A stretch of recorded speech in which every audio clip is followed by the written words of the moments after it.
Masu kallon mu na BBH TV aman yanci barkamu da kasancewa da ku a daidai wannan lokaci a cikin kuma sabon shirin nan naku mai farin jini na daga Gwadabe. Shirin daga Gwadabe shiri ne da yake zakulo karin magana ta malam Bahaushe domin a ƙara samun ko kuma a bibi mu ji me wannan ma'anar karin magana take nufi. Sunana dai Nafisa Mustapha Idris daga tashar taku da BBH TV nake cewa yau abin da muke so za a gaya mana shine ƙarshen karin magana ne wai da Bahaushe yake cewa mai ciki da mugunta. Idan Bahaushe ya ce mai ciki da mugunta me yake nufi ta ko kuma me ƙarshen wannan karin magana sai ku biyo mu masu kallon mu don ganin irin yadda al'umma za su ba mu amsar wannan tambaya. Idan Bahaushe ya ce mai ciki da mugunta me yake nufi? To wata kalma ce wadda zaka iya cewa mutum ne kan zalunci wani kuma ya zalunci kansa. Kace mutum ne wanda zai iya zalunta kansa kuma ya zalunci wani. Shine karin magana? Abin da nake tunani kenan. Shine yake nufi? Idan Bahaushe ya ce wai a mai ciki da mugunta me ƙarshen karin magana? Gaskiya kan da Allah ba sani ba. Kuma kai Bahaushe ne? Sosai ma ku Hausa Fulani.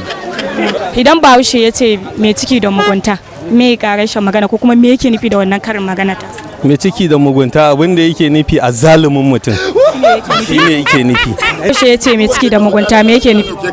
Ciki da mugunta. Mai ciki da mugunta. Mai ciki da wuka ba ta huda shi.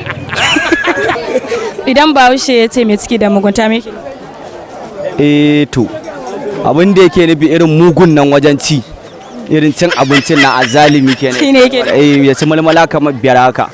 Idan Bahaushe ya ce mai ciki da mugunta me yake nufi? Bindiga. Shi ne yake nufi?